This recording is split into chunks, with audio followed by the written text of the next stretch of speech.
So, good afternoon class, and good afternoon to you, Sir Indangan.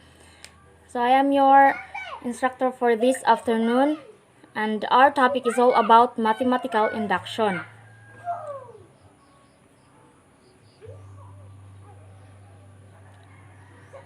So, this symbol, what symbol is this? Anybody in the class? By the way, before I start the topic, this symbol is what we call a sigma notation. It is used to denote a sum, sigma notation. In mathematical induction, these are the formula. The sigma notation, and this n is an index or end, and this k equal to 1 is an index or start or begin, and this x squared is an nth formula. What is mathematical induction? It is a proof technique of a statement, theorem, P of n, which is thought to be true. For math P of n, this has 4 steps. Number 1 is verification. Uses n equal to 1. And the second step is assumption. Uses n equal to k. And the third step is induction. N equals to k plus 1 must be inserted. The plus 1 must be inserted after the letter k, after the variable k. And the last step is the conclusion. So the 4 steps are verification, the second one is assumption, and the third one is induction, and the fourth is conclusion.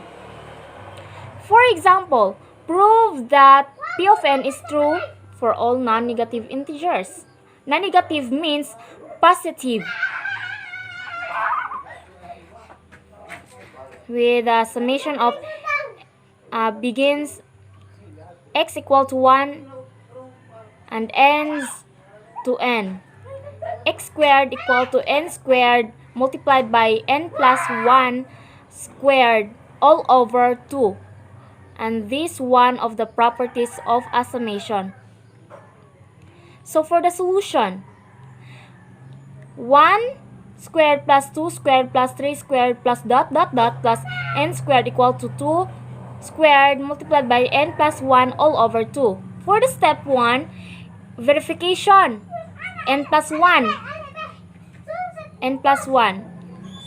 1 squared, solution. This n squared becomes 1 squared equal to n squared multiplied by n plus 1 all over 2. This variable n becomes 1 because in the first step verification, n equal to 1. So, ang mga variable na letter n is magiging 1. So, magiging 1 squared equal to 1 squared multiplied by 1 plus 1 all over 2. And this 1 squared equal to 1. 1 times 1 is equal to 1. Equals 1 squared, 1. And then 1 plus 1 is 2 all over 2. 1 equals to 2 over 2. And 1 equals to 1. Why 1? It is because 2 all over 2. 2 divided by 2 is equal to 1. So, the verification is true. And step 2, assumption, this one. Ang mga variable na n is magiging variable na k. 1 squared plus 2 squared plus 3 squared plus dot plus k squared equals to k squared multiplied by k plus 1 all over 2.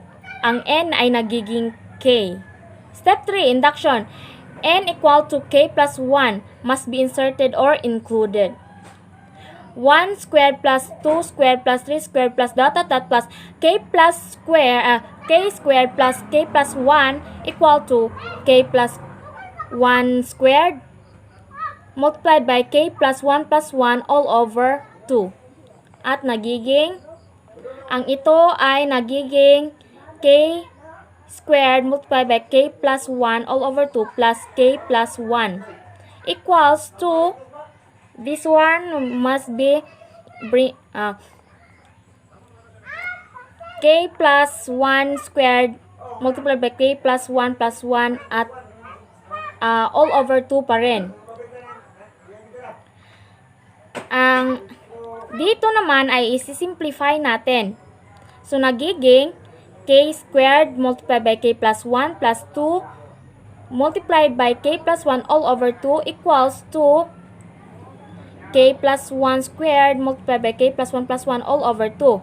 At ang dito naman ay magiging k plus 1 squared multiplied by k plus 2 all over 2. At ang dito ay magiging k plus 1 squared multiplied by k plus 1 equals to 2. Continuation. For the step 2. For the step 3 rather. Ay magiging ang solution answer natin ay magiging k plus 1 squared multiplied by k plus 1 all over 2 equals to k plus 1 squared multiplied by k plus 1 all over 2. Dapat i-simplify lang natin hanggang sa maparihan natin ang both sides upang ang conclusion ay nagiging true. N equal to 1 is true. N equal to k and n equal to k plus 1 is true. So, the P of n, x squared equal to n squared multiplied by n plus 1 squared all over 2 is true for all non-negative integers.